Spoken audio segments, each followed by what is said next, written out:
grabarla. Muy bien, muy buenas tardes. Soy Manuel Salcido, aquí acompañado de René Chávez, su servidor, coordinador del grupo, y René Chávez Domínguez, nuestro secretario del grupo. Pues hoy bueno, espero que estén conectados algunos ahí en la plataforma, pero ahorita estamos sufriendo de una onda gélida, acá muy del norte, aquí de Chihuahua. Agradecer, bueno, la presencia de nuestro amigo de hace muchos años, iniciado Jaime García Chávez, pero también quiero aprovechar para saludar a Ramiro Alvidres, el contador, amigo también de infancia y aquí de la colonia Santa Rosa, espero que lo conozcan. Sí, hijo de don Ramiro Alvidres Díaz y Pepe López Villegas, que está por aquí acompañándonos también. Pero bueno, es correcto mencionar los que estamos porque venir aquí a aguantar el frío, no crean, está muy bonito, está muy suave. Angélica, buenas tardes. Ina Domínguez, buenas tardes. Sergio Evangelista, qué bueno que te reincorporas.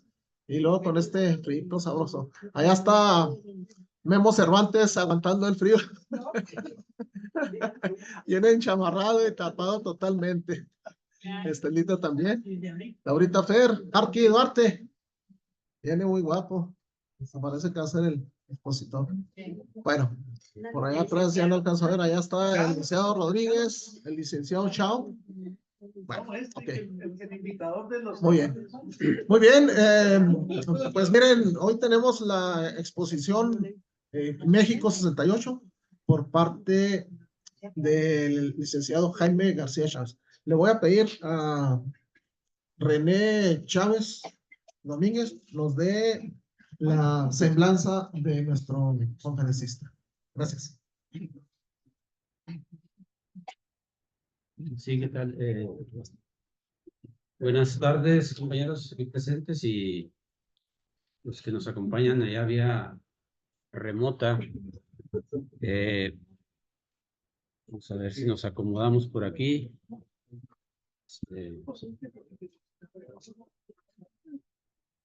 Bueno, sí, gracias, licenciado. Voy aquí a leer algunos renglones de la semblanza del licenciado Jaime García Chávez. Es una semblanza bastante extensa, o sea, de licenciado. Entonces, vamos a comentar aquí algunos puntos relevantes y No te escuchas. no se escucha, es que vamos a quitar el micrófono aquí porque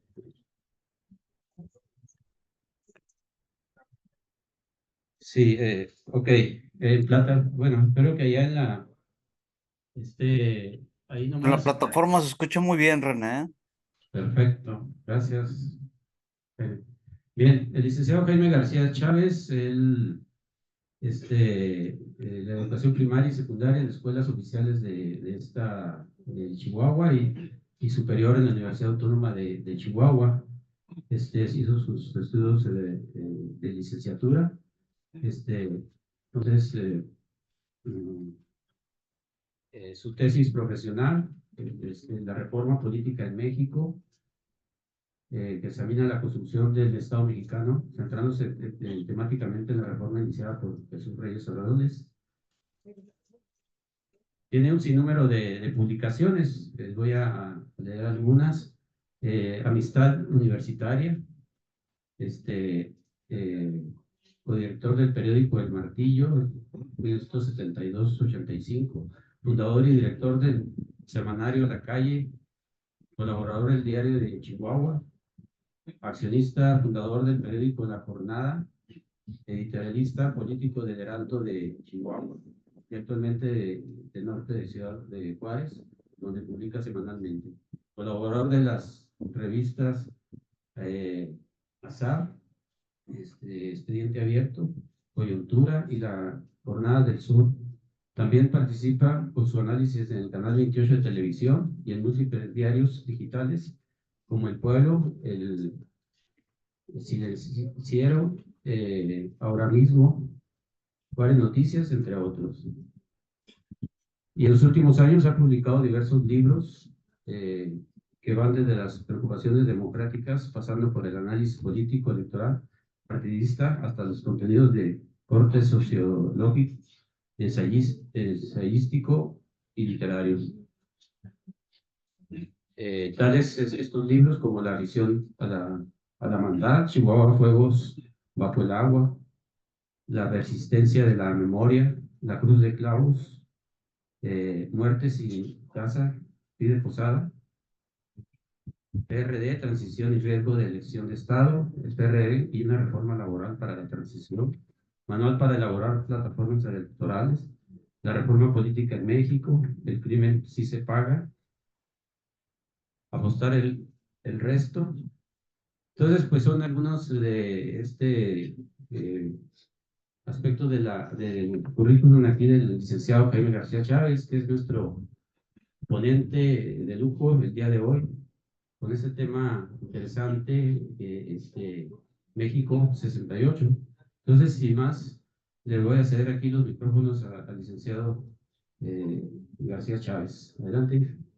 Y gracias por estar aquí con nosotros y compartir aquí con el grupo de historia del Parque Revolución. Así como comentario, pues en la plataforma nos acompañan compañeros de otros estados como Sonora, Querétaro, de aquí el estado de Casas Grandes, de Estados Unidos.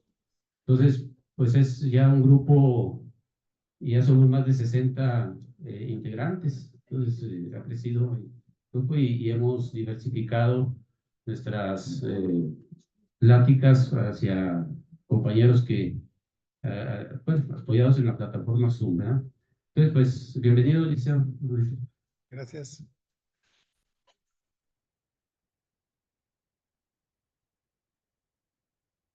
Le agradezco al grupo de historia del Parque Revolución su invitación para estar ante ustedes exponiendo un tema de mucha importancia para nuestro país, como lo es el movimiento estudiantil de 1968. No se escucha. Hay que acercarse un poquito más al micrófono. Hablar del movimiento del 68 obliga a hacer un repaso de el momento en el que éste se desarrolló. Quiero empezar por señalar que este movimiento de alguna manera es producto de los baby boomers, o sea, de la generación de los que nacimos en 1945, 1946, 47, o sea, la generación de la posguerra tan importante y tan influyente en la historia del mundo. ¿Qué se vivía hacia fines de la década de los años 60? En primer lugar, un mundo bipolar, un mundo dividido entre lo que se llamó el bloque soviético y el mundo occidental, que había optado por continuar con el capitalismo, incluso con un rostro de estado benefactor y además por la expansión de la democracia.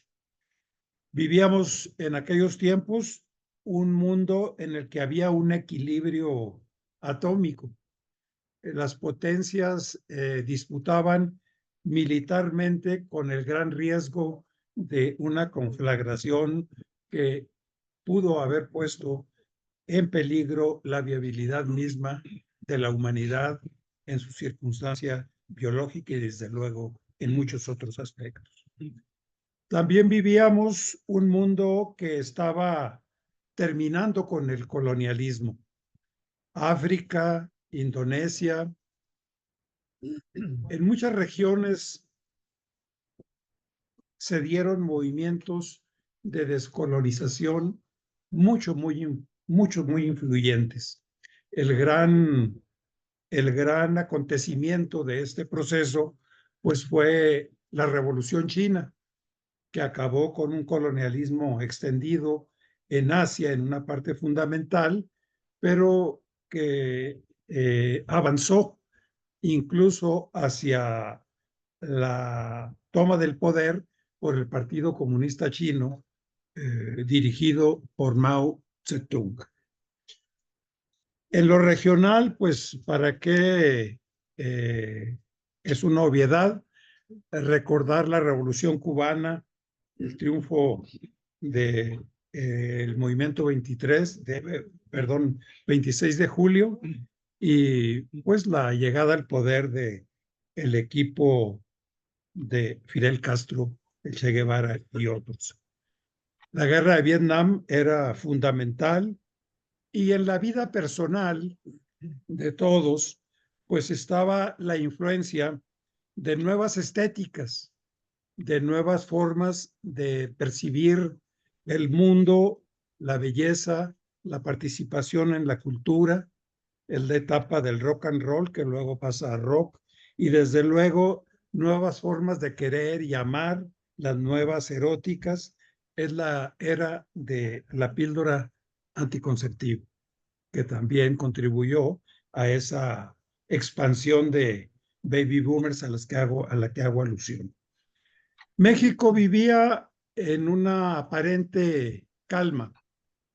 Vivíamos en un país dominado por el Partido Revolucionario Institucional, que encontraba en la revolución del 10-17 su legitimidad histórica. Habían llegado para quedarse y ejercían el poder, contando desde luego con un consenso social creciente, pero también administrando la represión periódicamente cada vez que entraban en riesgo los intereses de este régimen. Recordemos que el PRI se fundó en 1929 y tuvo un dominio hegemónico hasta el año 2000. Pero el movimiento de 68 encuentra enfrente a un régimen, el de Díaz Ordaz, poderoso, un régimen que tenía el control absoluto de los procesos electorales, de los medios. El Partido Revolucionario Institucional en aquel entonces no perdía ninguna elección, ni del más diminuto ayuntamiento o municipio del país. Se vivía un autoritarismo, insisto, legitimado en el triunfo de una revolución. Era la legitimación histórica, y esa legitimación histórica no podía ponerse en cuestionamiento en un momento estelar en el que México iba a realizar una Olimpiada. El primer país que en este continente latinoamericano celebraba un acontecimiento de corte mundial tan importante. Ya hacia 1968, lo que se llamó el desarrollo estabilizador, el modelo económico que estaba en auge, empezaba a tener quebrantos, dificultades.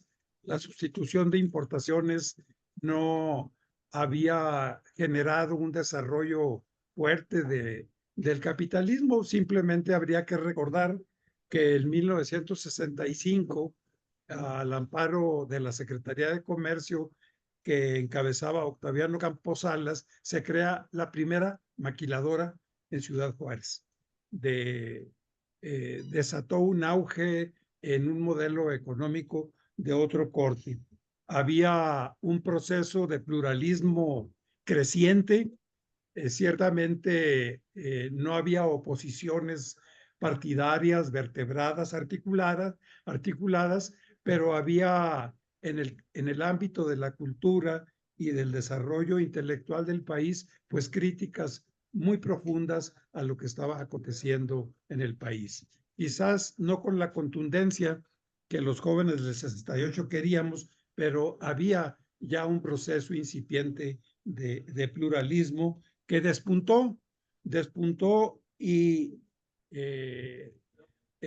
esa forma de despuntar es producto también de que la ausencia de mecanismos democráticos, en particular el electoral, pero de democracia en general en la sociedad, en el hogar, en las relaciones de género, en fin, esa ausencia de democracia con una juventud rebelde, impetuosa, que había tenido oportunidades, no hay que negarlo, pues lanzó a estos jóvenes a la lucha en muy diversas partes del país antes del 68. En Chihuahua he sostenido yo que el 68 fue un ciclo muy largo, hasta que se derrotó al movimiento estudiantil en 1974. Pero con ese aliento crecimos, y con ese aliento Chihuahua estuvo presente en el movimiento de 68. Quiero decir que el régimen, aparte de estas características que he narrado pues muy rápido, pues había un esquema de control corporativo. Había sindicatos que obedecían verticalmente a sus líderes, organizaciones campesinas igualmente controladas, crearon la Confederación Nacional de Organizaciones Populares, pues para buscar a esas clases medias emergentes que aspiraban a la participación política. Pero la juventud había demostrado su capacidad de romper el corporativismo.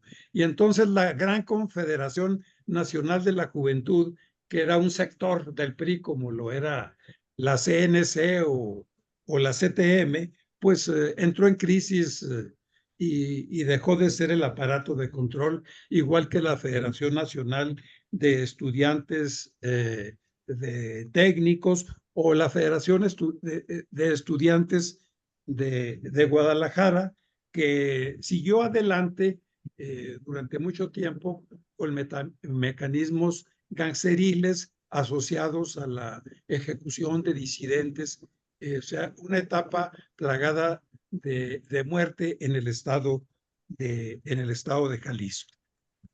Este régimen autoritario, pues desde luego tenía impugnaciones de diverso corte.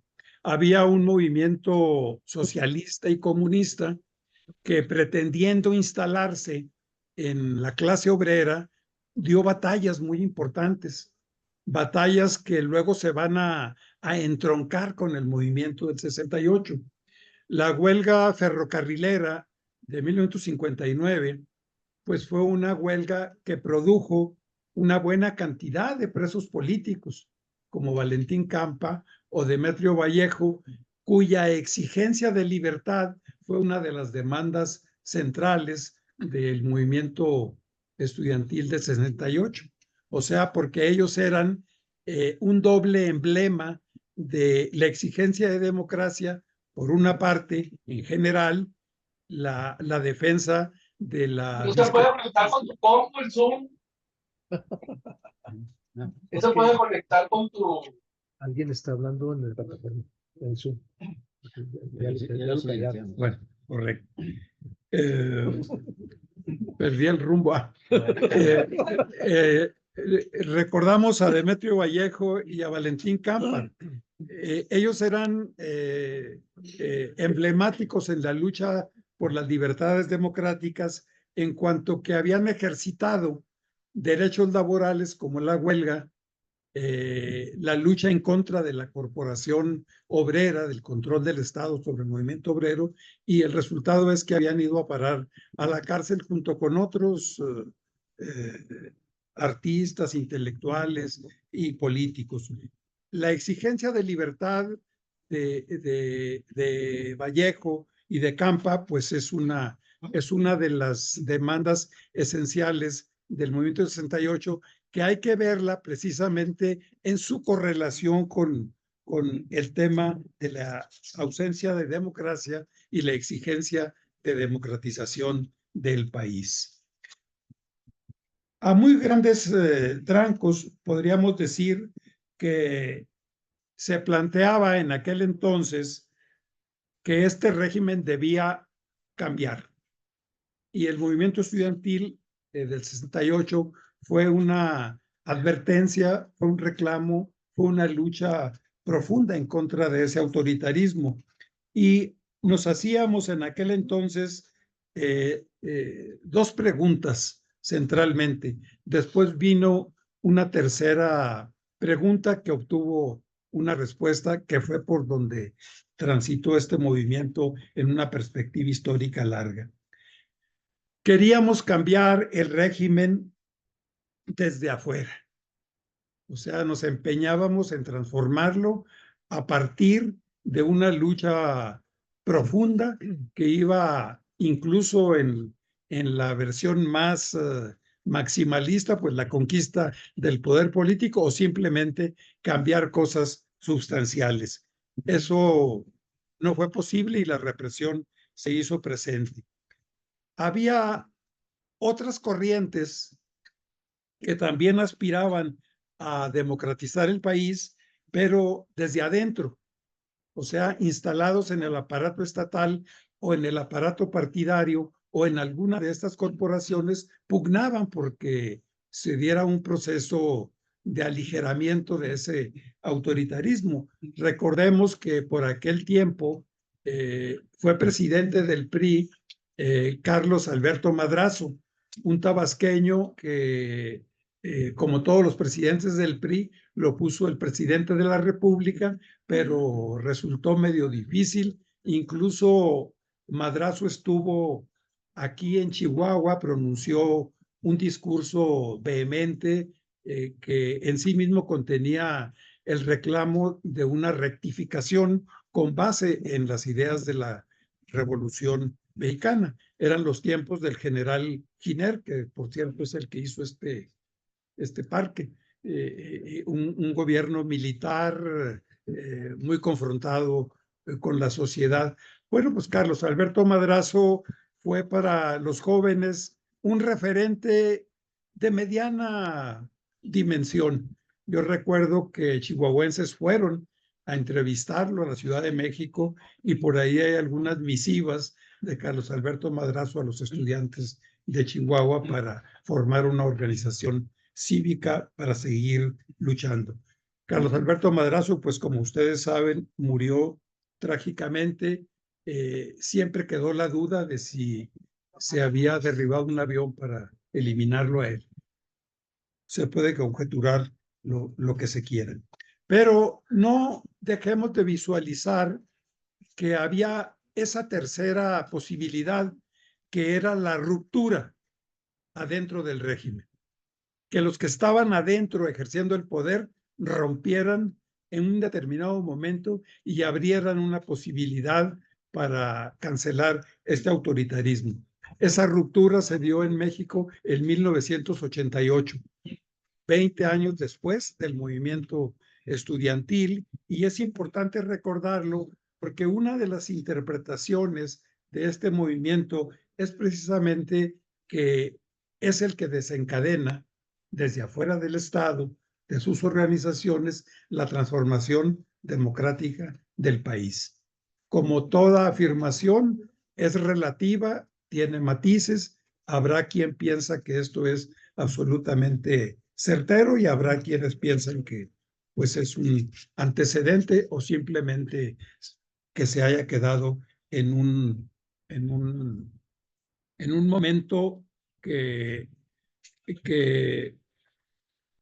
en un momento nada más del devenir nacional. Veamos las reclamaciones, el pliego petitorio del movimiento estudiantil de 68. A veces nos parecen absolutamente simplistas, pero precisamente ese carácter tan simple reflejaba la exigencia de fondo que estaba atrás de este movimiento. En primer lugar, se exigía la libertad de los presos políticos. Ya hicimos alusión a Campa, ya hicimos alusión a Vallejo. Luego, la derogación del artículo 145 y 145 bis del Código Penal Federal que establecía el delito de disolución social por el que los presos políticos estaban en cautiverio, en Lecumberri.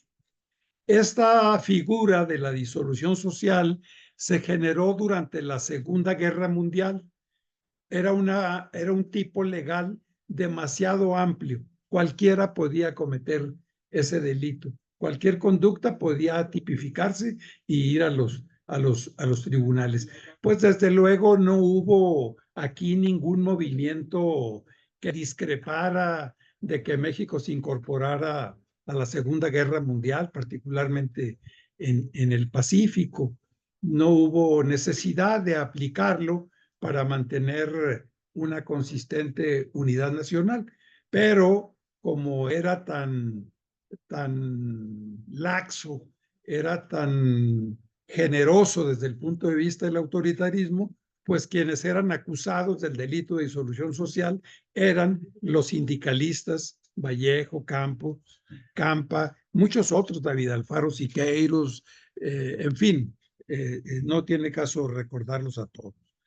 Luego, pues estaba también la exigencia de que desaparecieran los cuerpos de granaderos que habían reprimido en distintos momentos al movimiento estudiantil en sus expresiones escolares, en el contexto de lo que fue el Distrito Federal, que era una dependencia sin más ni más del presidente de la República. Y luego, pues desde luego, como hubo un incidente de represión, hubo varios incidentes de represión delicados, pues se exigía la destitución de los jefes policíacos, Cueto y Mendiolea, un par de generales abusones, represivos, y bueno, pues eran bandera del movimiento estudiantil para exigir su destitución. Se hablaba también de las indemnizaciones a aquellos que habían sufrido lesiones y también se exigía la destitución de las organizaciones sindicales, estudiantiles que operaban como golpeadoras de los estudiantes. Las corporaciones como la Federación Nacional de Estudiantes Técnicos o el movimiento, un movimiento fascista bajo las siglas de Muro. Y desde luego, pues también se exigía que hubiera un deslinde de responsabilidades. ¿Quién había ordenado y quién había ejecutado las órdenes de represión? Y había en el corazón del movimiento una exigencia de un diálogo abierto con el presidente de la República.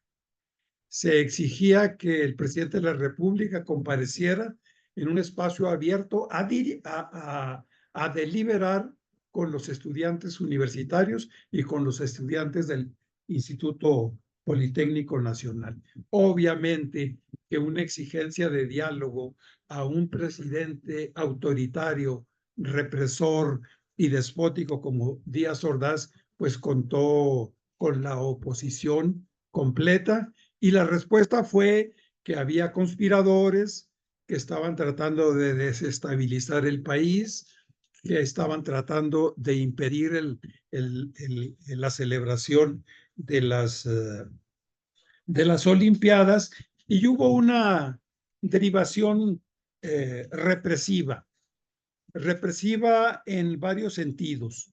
Los estudiantes habían recurrido a una marcha del silencio que encabezó el rector Barrosierra, una marcha impresionante en muchos sentidos.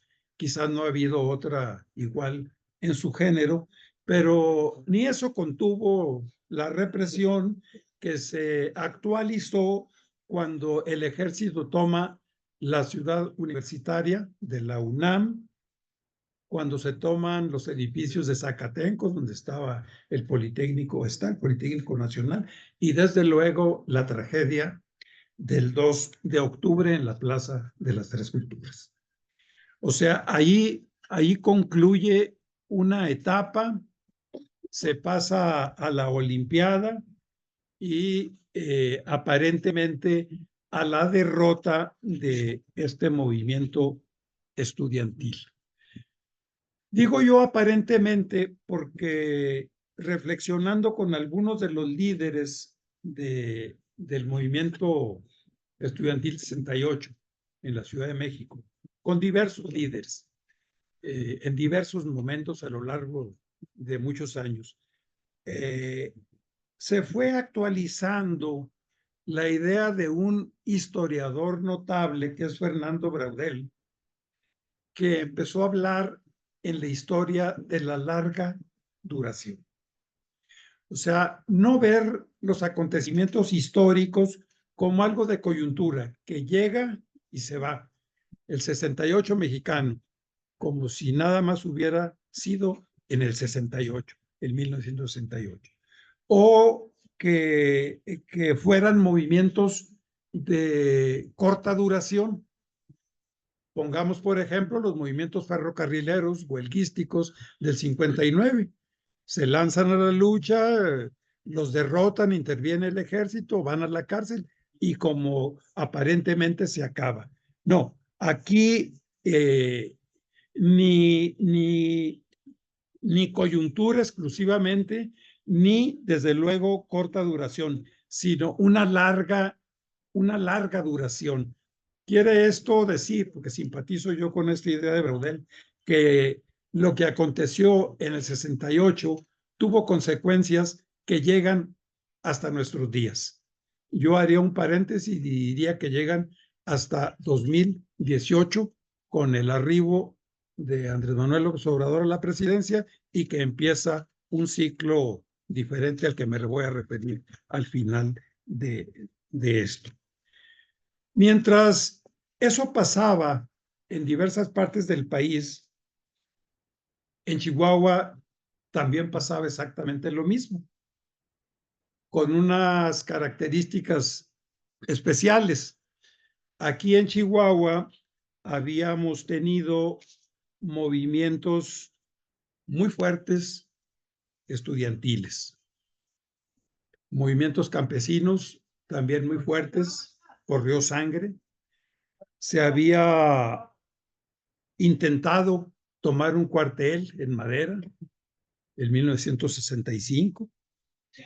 Luego vino una guerrilla, la de 1968, que fue continuación de la de Madera, y un gobierno militar como el del general Giner, y desde luego los universitarios, los normalistas, los estudiantes del tecnológico, los estudiantes de Ciudad Juárez, acompañamos de principio a fin el movimiento.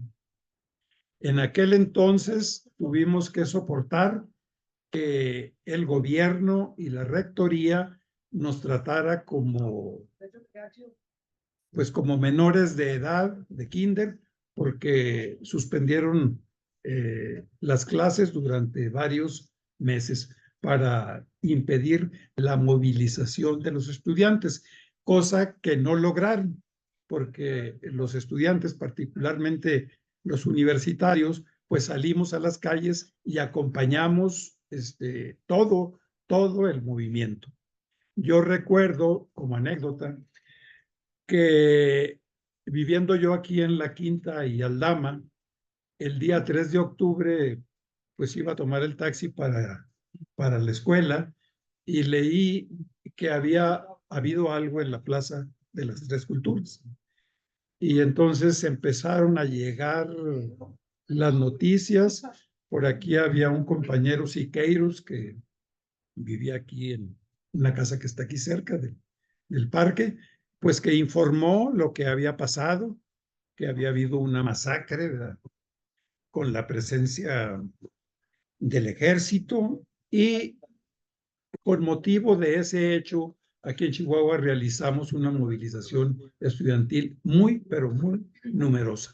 Estuvimos presentes y no tan solo en el escenario chihuahuense, sino que estudiantes de Chihuahua fueron parte del Consejo Nacional de Huelga, que el Consejo Nacional de Huelga era la dirección del movimiento del 68, instalada desde luego en la Ciudad de México en instalaciones universitarias.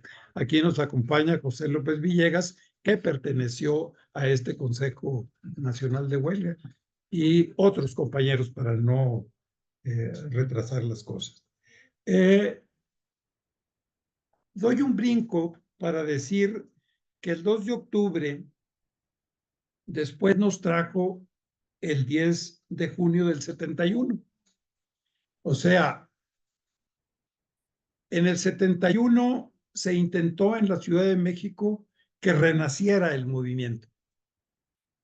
Nosotros aquí en el 71, en el 72, seguíamos en lucha, en las calles, buscando la democratización de la UACH, de las instituciones de educación superior, pero en México estaba restringida la libertad.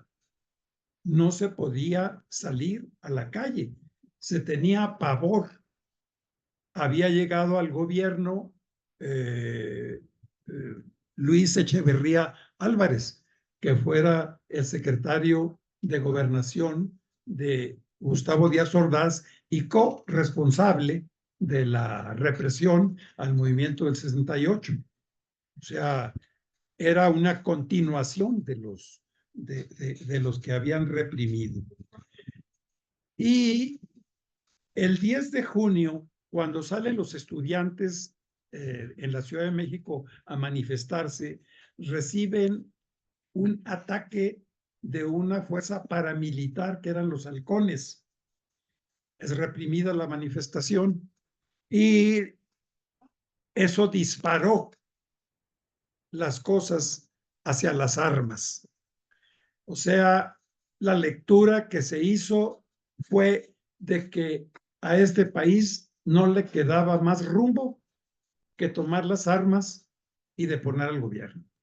Y vino la organización de la guerrilla urbana, que actuó mucho en Ciudad Juárez, en Chihuahua, en México, en Jalisco, en diversas partes. Muchas vidas que fueron cegadas en esta insurgencia armada. Recordemos aquí el 15 de enero de 1972, cuando hubo un triple asalto bancario y que se desató una represión. Y alguien dice, bueno, pues si asaltan los bancos, ¿cómo no los vamos a reprimir? No, es que tuvieron oportunidad de aprenderlos y procesarlos, pero la línea fue exterminatoria. Y hay un mártir chihuahuense que es Diego Lucero Martínez, al que se le aprende, junto con otros, pero a él se le aprende y se le asesina, simple y llanamente. Y de esta muerte vienen otras. Aquí vamos dando un gran tranco, movimiento por la democracia, democratizador de las instituciones del país, y ahora sucede que por más intentos que se hacen de ejercer la libertad democrática en la calle particularmente, bueno, la respuesta es la represión, como fue el 10 de junio en el 71, perdón. Entonces, examinemos esta consecuencia. En 1976 hubo elecciones en este país. El PRI volvió a ganar con José López Portillo, pero en esa ocasión el único candidato oficial y registrado era José López Portillo. Ni el Partido Acción Nacional postuló candidatos.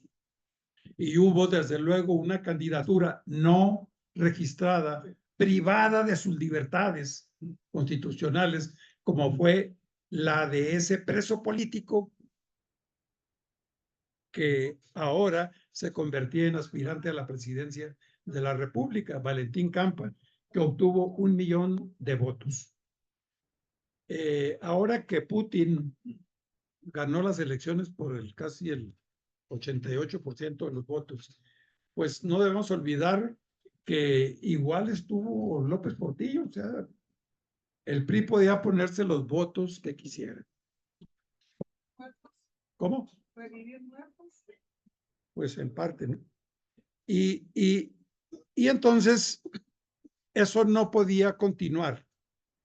En el mundo y México, con la crisis del modelo de sustitución de importaciones, los nuevos vientos de la economía que corrían mundialmente, particularmente en las economías capitalistas, pues exigían que México se abriera al mundo, a la globalidad. Pero en la cajita que recomendaban al Estado de medidas que tenían que hacer, pues se democratiza también, ¿verdad? Ábrete políticamente. O sea, que se genera una alternativa. Eso lo pensaban, vamos a decir, los de arriba. Aquí los de abajo veníamos luchando desde hacía mucho tiempo por que hubiera una apertura. Y habíamos los que pensábamos que teníamos que ganar, ¿verdad? O sea, en una lucha de adversarios teníamos que destruirlos y empezar la historia de nuevo. Bueno, lo que pasa, y yo creo que el 68 es aleccionador al respecto, es que hay una ruptura adentro del aparato estatal. Y esa ruptura fue en el año de 1988, cuando surge la corriente democratizadora del PRI, encabezada por Cuauhtémoc Cárdenas y Porfirio Muñoz Ledo. O sea, ahí ya se hizo insostenible mantener esa vieja hegemonía. Pero llama mucho la atención que la exigencia de la democracia en México pues casi va para 2 siglos y todavía no logramos concretarla. Y digo esto porque de las transiciones democráticas habidas en el planeta, la más larga, acompasada, tediosa, es la mexicana. La dictadura perfecta. En parte la dictadura perfecta, ¿ves? O sea, hasta Pinochet hizo un plebiscito para ver si se iba o no se iba y lo perdió y se fue, ¿verdad? Y aquí no, ¿verdad? Y si vemos la española, y si vemos la argentina, y si vemos la chilena, la que ya hice alusión, en fin, aquí para construir esta democracia hemos tenido que sufrirla y sufrirla bastante. Entonces, yo lo que pienso para ir aterrizando esto es que la larga duración que propuso Braudel en México empieza con la ruptura del 68. Y digo yo que llega hasta 2018. ¿Y por qué lo digo? Porque parece ser que el autoritarismo se vuelve a instalar. O sea, vuelven a llegar los mismos mecanismos. Cuando se había avanzado lenta, acompasadamente, por acotar al presidente de la República, por saber que debe tener controles legislativos y en los órganos constitucionales autónomos, pues parece que las cosas son diferentes. Y entonces hay una ruptura, pero hay una nueva exigencia de la democracia que si va a durar lo que la anterior, pues ya la verán nuestros tataranietos, ¿verdad? Porque así han sido estas ondas largas, pero debemos, creo yo, reconocerle al movimiento estudiantil del 68 que puso el acento en lo que compendiadamente podemos llamar el reclamo por una democracia en México. Por último, me quiero referir a un punto que me parece esencial. Los estudiantes del 68, los líderes, fueron aprendidos, una buena parte de ellos, algunos el mismo 2 de octubre, en la plaza de Tlatelolco, las 3 culturas, y fueron prisioneros en Lecumberri, y fueron procesados penalmente.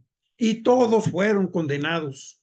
Hubo sentencias firmes, dictadas, todas dictadas de manera que corrió el procedimiento penal y se dictaron sentencias. Bueno, les quiero decir que un buen día, antes del 10 de junio del 71, al que hice alusión, pues todos empezaron a quedar libres. O sea, tenían sentencias de 30 años y de repente pues ya estás en la calle y vete. Y algunos los mandaron a Chile, a otros a Uruguay, todos regresaron, pues querían hacer la revolución aquí en México, todos regresaron. ¿Y qué es lo que vemos? Miren, José Ramón Cosío, que fue ministro de la Suprema Corte,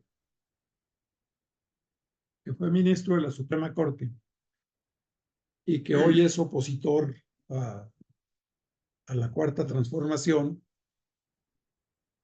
desglosó todos y cada uno de los juicios penales, uno por uno, todos los tomos, todos y cada uno de los tomos, para demostrar la vileza del Estado mexicano. Este libro no tiene más de 2, 3 años. Yo me permití hacer una reseña de él porque lo considero básico, lo considero importantísimo. Yo me veo en este libro, ¿verdad? He de decirles que corrí con suerte porque he andado en muchas y no me ha pasado nada. Pero bueno, todavía no me muero, a lo mejor me pasa algo después. En fin, el movimiento de 68 da para mucho, sobre todo si lo vemos en esa larga duración, en su despliegue histórico, en sus diversas modulaciones que se abrieron y que se fueron prodigando generosamente en muchísimos aspectos y que, insisto, lo que necesitamos es que ese aliento democrático se plasme, se garantice, que sea uno de los grandes compromisos nacionales de este país. Porque no es un solo país. México es muchos Méxicos.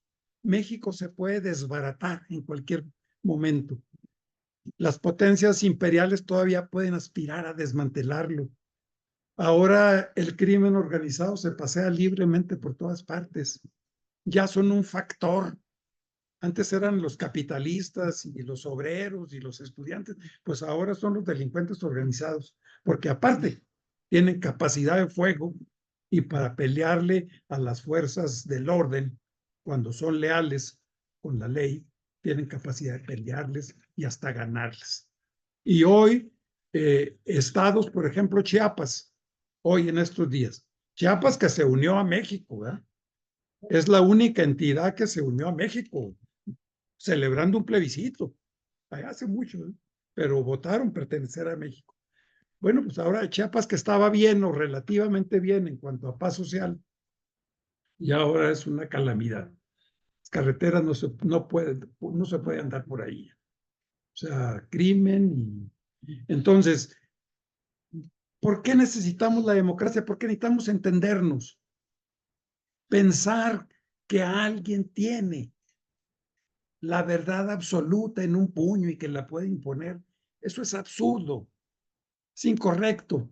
Y yo creo que el movimiento del 68 le abrió cauces a esa discrepancia cuando exigió diálogo con el presidente. Uno sabía decir, presidente de la República, queremos discutir los problemas nacionales contigo. Toda una osadía, pero todo un mensaje que ahí se quedó y que fue acotando en su devenir, fue acotando ese presidencialismo que ahora se nos reedita pues prácticamente todopoderoso. Entonces, esa es la importancia del 68. No quise yo detenerme en hacer la historia, referirme a datos concretos, sino exponer esto, cómo ha impactado un proceso social de más de 50 años en las vidas nuestras de hoy de este tiempo mexicano. Yo les agradezco mucho la invitación y si hay algunas preguntas, con gusto las contestaré. Y bueno, tenemos una aplauso a todos los licenciados García Chávez y empezaremos con las preguntas y comentarios. Aquí está el arquitecto Duarte. Sí, nos ponemos acá Sí. para que exactamente por ahí. Bueno, mi pregunta, licenciado, es, primero, felicitarte, y la segunda es, ¿hacia dónde vamos? ¿Cómo ves tú? El haber estado en el agro durante mucho tiempo te da una perspectiva, pues que muchos no tenemos, ¿verdad? Así es que, ¿hacia dónde vamos o por dónde debemos ir? ¿Y cuál es tu opinión sobre eso? Bueno, esta pregunta tiene pertinencia porque actualmente estamos inmersos en un proceso electoral que terminará el día 2 de junio. Vamos a saber allí qué continúa. Estamos viendo algo que me parece a mí altamente dramático, altamente preocupante. Y no porque crea en la hipocresía que pudo haber caracterizado a los regímenes del PRI, pero estamos viendo un par de cosas. En primer lugar, un presidente de la República que es el coordinador de la campaña del oficialismo, y eso es grave. Debe guardar la distancia adecuada. Y luego la otra, pues ha mandado un conjunto de iniciativas, pues para que se module todo el futuro de este país, ni siquiera dándole oportunidad a su propia candidata. Entonces, ¿qué significa esto? Que el curso del reclamo democrático debemos tenerlo muy presente. Y se puede ser de Morena, del PRI, del PAN, de lo que quiera, pero a este país le falta cohesión y yo creo que ese es el camino. Falta que nos comprometamos a que aquí va a haber un régimen democrático y desde luego la atención a todas las desigualdades, a las injusticias que se padecen en este país. No se renuncia a ellas, pero lo que se quiere buscar es la forma de el consenso, de procesarlas adecuadamente. ¿Para qué? Para que se traduzcan en un conjunto de reformas. Porque si algo ha quedado atrás es la idea de que la revolución puede cambiar las cosas de un día para otro. Los procesos son largos, eso ya está más que visto.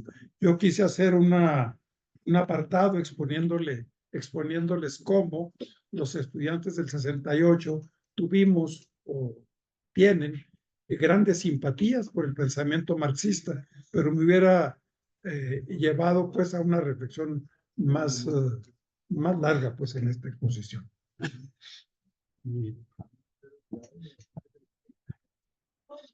Antes que nada, licenciado, lo quiero felicitar, muy interesante su tema, y le agradezco que haya aceptado mi invitación, porque yo fui quien lo invité, y también, licenciado, para comprometerme. Usted pues tiene muchos temas, entonces creo que aquí es un espacio muy importante y lo quiero comprometer para que nos dé otras charlas más. Entonces, aquí en nombre propio y en nombre del grupo, pues le doy las gracias. Otro detalle que me llamó mucho la atención, he estado en la Ciudad de México, en la Plaza de las Tres Culturas, donde se ofrecían sacrificios hace algunos cientos de años, y México 68, pues se volvieron a ofrecer sacrificios. Y creo que el 2 de octubre, pues no se olvida. Esperemos que sigamos luchando por una democracia. Lo felicito, de verdad. Gracias. Y a la vez deseo que nos dé otros temas. Gracias. Sí, muy bien. ¿Alguien más? Memo, por acá, Guillermo Cervantes.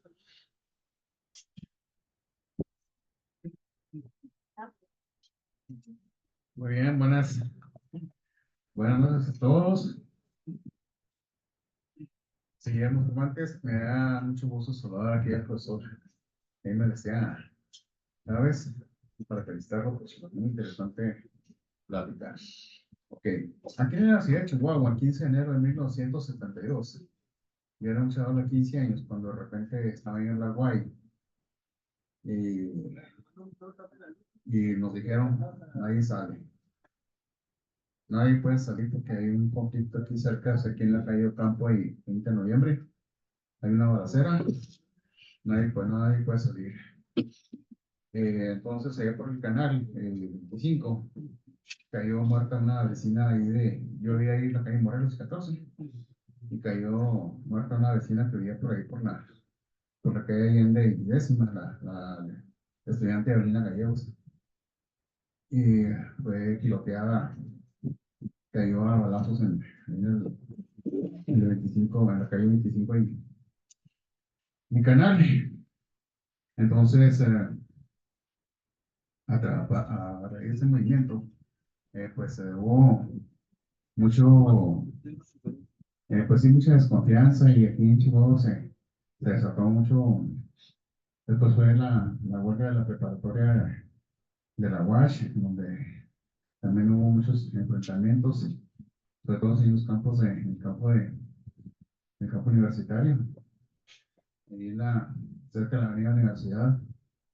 Y después entré ahí al tecnológico y a estudiar el bachillerato, y yo no pasaba por ahí para ir a agarrar el camión del tecnológico a la universidad, tenía que agarrar el camión, pero no, yo mejor me iba a rodear a esta Geraldo porque no se podía pasar ahí por la preparatoria. Una cosa tremenda, y sobre todo unos chavales estudiantes, hasta en una pedra que no era uno.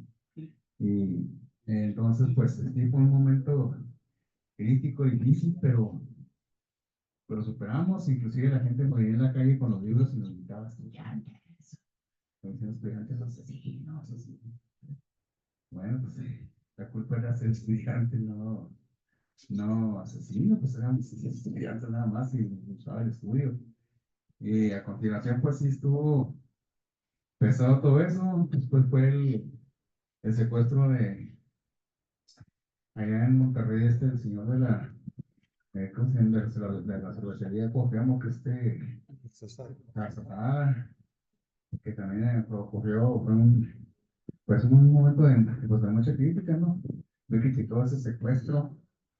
Y en fin, pues sí, fueron momentos muy pesados. Fue también la guerra de allá en el, sí, también la guerra en el 73 de Israel contra Egipto y contra sus líos, que también fue la escasez petrolera. Subió mucho los precios de la gasolina y del petróleo y de todo. Fue una crisis económica muy fuerte, pero pues todo eso se pudo superar. Y ahorita pues estamos aquí, gracias a Dios, en este grupo de historia tan hermoso que estamos estudiando las cosas que hemos vivido, compartiendo nuestras experiencias. Y pues adelante, compañeros, y gusto saludarlos. Sí.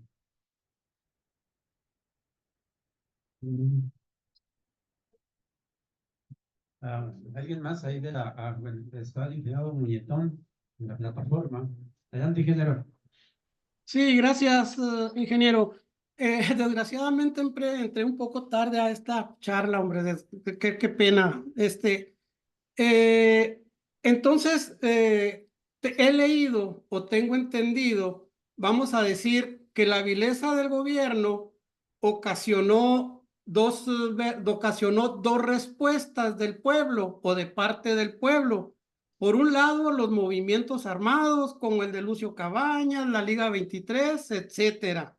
Pero por otro lado, también hubo gente que prefirió llevar a cabo, iniciar un movimiento en vez de armado, iniciar un movimiento de lucha por la organización del pueblo, por la preparación de cuadros políticos para en un futuro, no sé, empezar a crear un partido que defendiera pues los intereses del pueblo, un partido alternativo a los que ahora existen, que definitivamente pues tienen que sujetarse a las normas establecidas por el Estado. Mi pregunta sería, una solución no sería, como solución sería viable pasar a engrosar las filas de estas organizaciones que aún existen y que tienen años de lucha y que tienen grandes logros. ¿Será mejor esto o esperar o pensar que el bienestar del pueblo pues realmente puede llegar a través de un partido político que tiene que registrarse, que tiene que seguir ciertas normas, o que una institución benefactora del gobierno se voltee y diga, pobre sufrido pueblo, ya hay que sacarlo de estas condiciones? No sé usted, licenciado, qué pudiera opinar al respecto. Muchas gracias.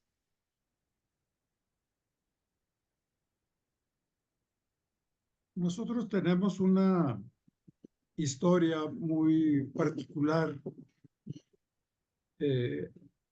Hay pensadores que sostienen que México es la Francia de Latinoamérica, porque aquí, para ser independientes de la corona española, hubo una guerra de independencia. O sea, se fue a las armas. Finalmente, esa independencia se logra en una transacción entre los insurgentes y los antiguos realistas.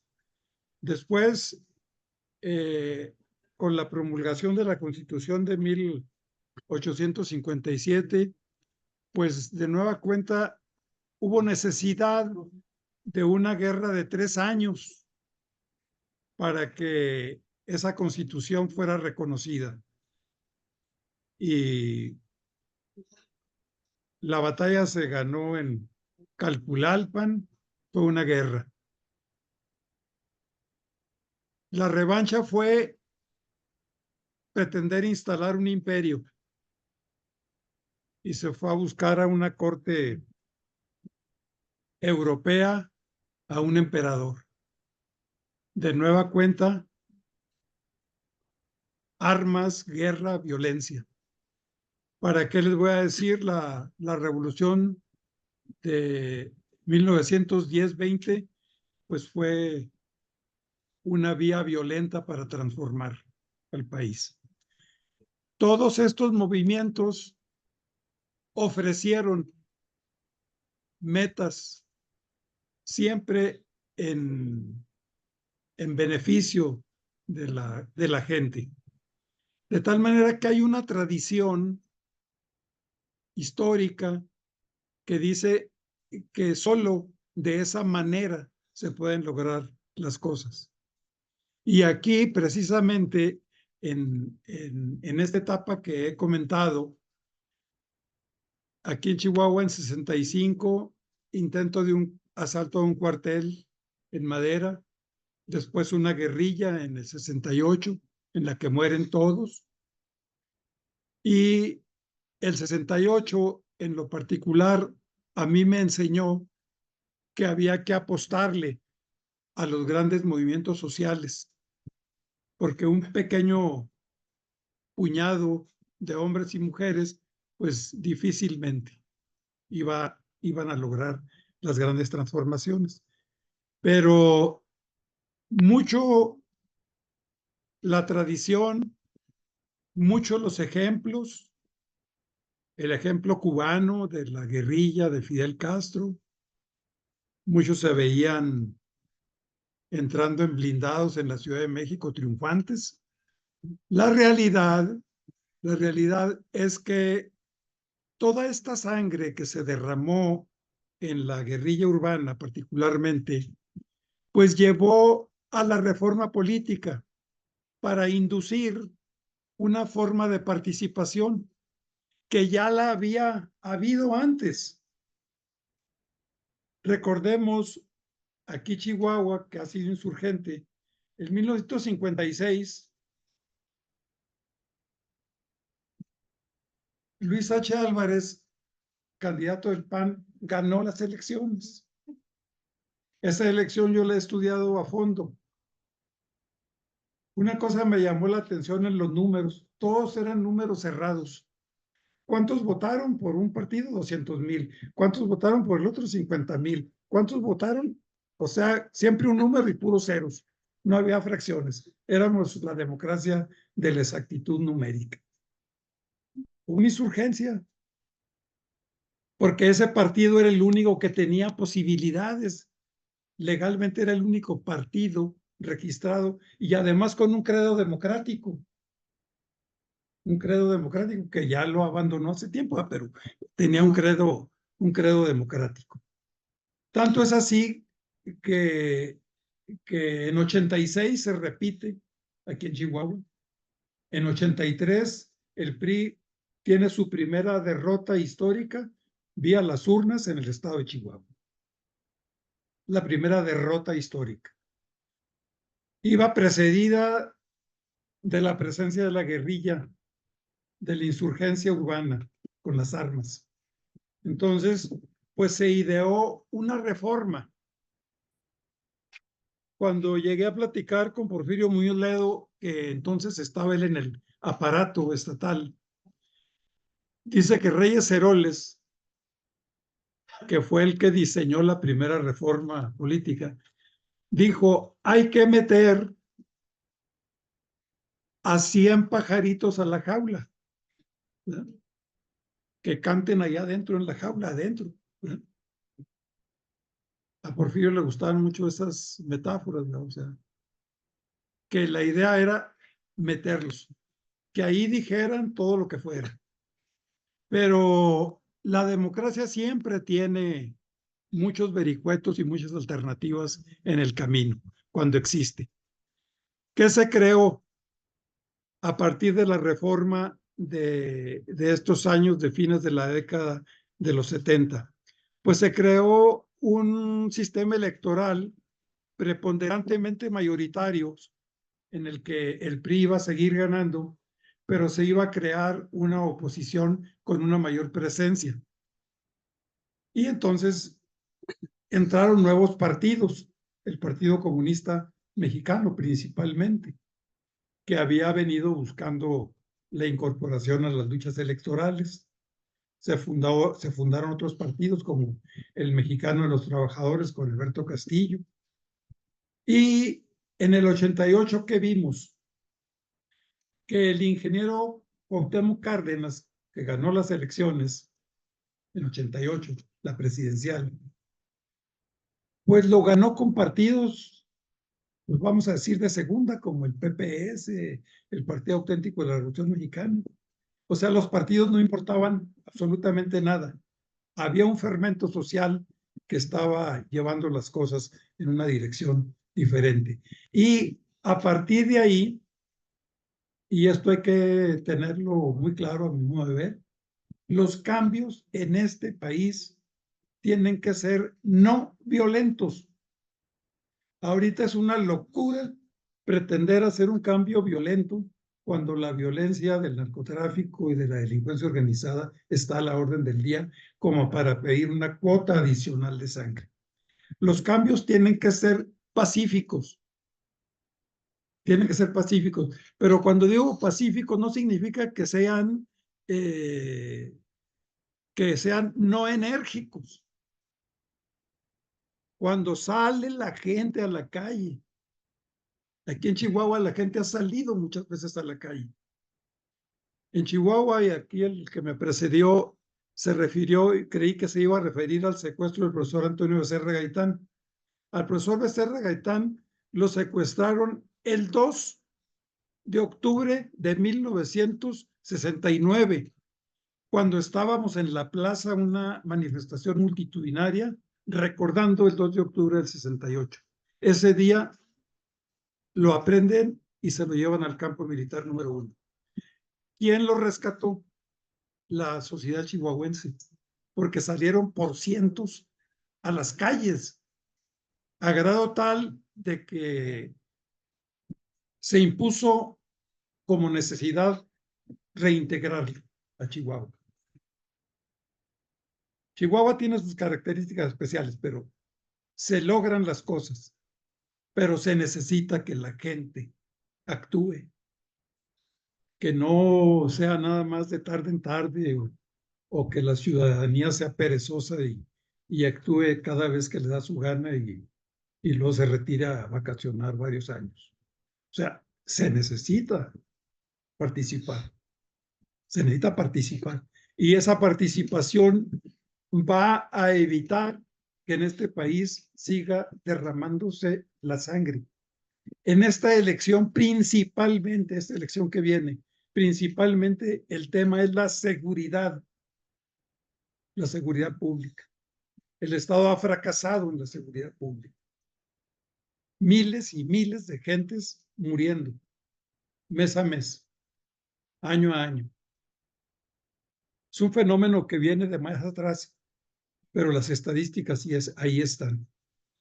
Pero mientras no invada la zona de confort en la que estamos, ahí está la guerra, ahí están los muertos, pero no son ni mis hijos, ni mis parientes, ni mi esposo, ni mi novia. A mí no me sucede hasta que me sucede.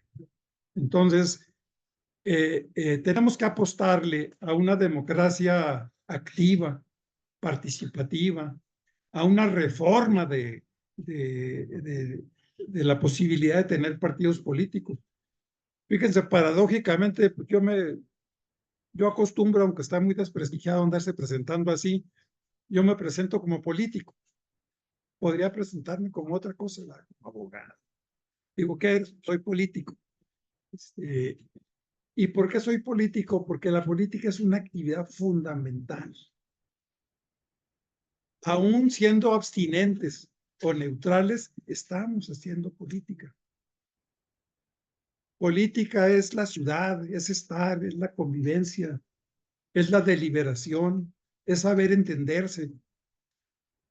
En ese contexto, bueno, y un comercial, el próximo 10 de abril en la Casa Chihuahua voy a presentar un libro que se llama El pasado llegó de repente, porque ya me llegó de repente ese pasado, ¿no?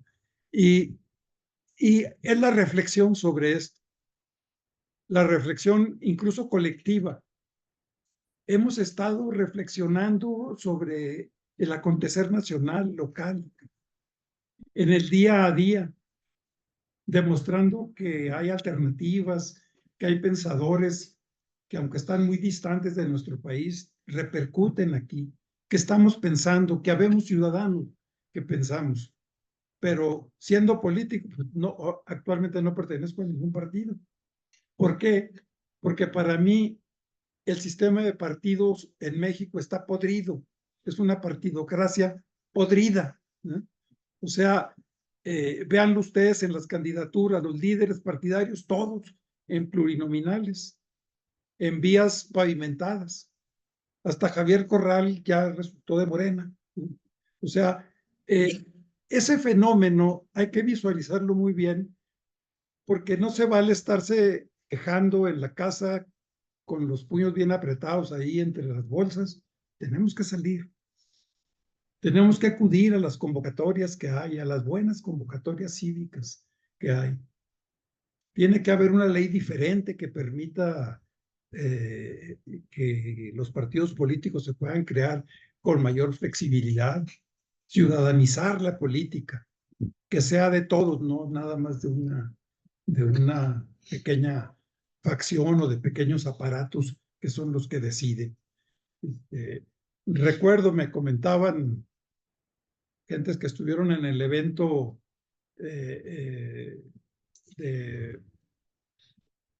pues la iglesia, a través de uno de sus aparatos de la Confederación Episcopal, dio a conocer una propuesta para la paz. Y pues ahí llegaron los diversos candidatos acompañados de sus equipos. Y fue comentado que pues fue el presidente del PRI y en un descuido y se colocó a mero adelante para sacarse la foto y luego ya se fue. O sea, eso es vergonzoso. Es más, los candidatos no requieren que vayan a ir acompañados, si los que van a hablar son ellos, los que van a firmar son ellos. Pero existe esa parafernalia, esa forma de hacer las cosas de manera inadecuada. Y frecuentemente esas formas son las que inhiben la participación. La gente no va porque está harta de ver lo mismo, pero la abstención, el no participar, no es correcto. Y el 68 esa característica tuvo. Fueron miles y miles de estudiantes en todas partes, en todas partes. Lo que se hacía en la Ciudad de México se hacía en Chihuahua, se hacía en Puebla, se hacía en Sinaloa, se hacía en todas partes, porque había buenas iniciativas. La gente se sentía atraída por eso. Y ese es el camino. La violencia no es el camino. Yo en algún tiempo pensé en la violencia. Yo rectifiqué a tiempo y por experiencia personal, ¿verdad? Si ahorita se referían a Avelina Gallegos.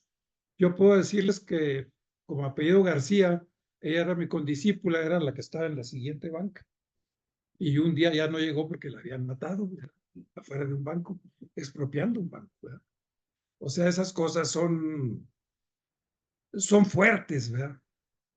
¿Y qué podemos decir? El mismo camino, la misma senda, o ir siendo más en un discurso democrático en el sentido del movimiento del 68, que se desplegó como un verdadero hongo expansivo en todo el país, que llevó el credo democrático, que llevó la idea de que el presidente de la República podía ser cuestionado, que al presidente de la República se le podía pedir un diálogo público. O sea, ideas que todavía están, ¿verdad? Pero que parece que se le está dando vuelta a reversa a la historia. Y eso es lo más preocupante. Gracias. Muy bien.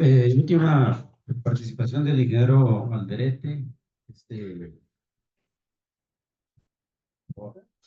Sí, es una felicitación, pero sería rápido, pero básicamente es un comentario, cuando fue aquí lo de los bancos, que fue un impacto dramático en la vida de la ciudad, de los bancos que se saltaron y murió bien la gallina, que enterraron a mi hija y pues impactó a todos, pues impactó también a los empresarios, al gobierno, y la historia que yo me conozco es que se juntan los empresarios y empiezan a preguntar qué está pasando y al mismo tiempo en El Salvador se juntaron empresarios y se armaron y se hizo una guerra en El Salvador que nunca se ha acabado, todavía andan en eso. Y aquí y empezaron a preguntar hasta que llegó un experto que se contrató a Richard Bolin y básicamente dijo el tema, aparte de la democracia, el tema es económico, tienen que hacer esto y esto y esto para generar empleos. Se creó una organización de desarrollo económico de Chihuahua. Cumplió 50 años el año pasado. Me tocó participar ahí, pues, bastantes años. Y se buscó generar empleos, trabajos, oportunidades. Y ha funcionado. ¿De qué ha funcionado? Ha funcionado bien. El pueblo de Chihuahua se ha separado económicamente de otros. Entonces, sí, básicamente hay otros caminos aparte de los golpes. Básicamente, pues, lo felicito por las ideas y sobre todo las ideas de democracia actuales que siguen el siguiente mes. Entonces, el tema que está peligroso porque casi todas las leyes que se propusieron es para destruir tanto que se batalló de los del 68, de Chihuahua 86, etcétera. Están ahorita, ya están escritas y no me las creen. Búsquenlas, dice destruir casi todo lo que se conoce. Bueno, muchas gracias y su comentario sobre ese tema del otro camino, el otro sendero que le manejamos. ¿Sí? Okay. Bueno, pues le agradecemos nuevamente aquí al licenciado Jaime García Chávez, muy interesante su conferencia sobre México 68 y todo lo que pues repercutió esos movimientos para pues ser lo que somos, ¿no? Muy bien, pues nuevamente un aplauso.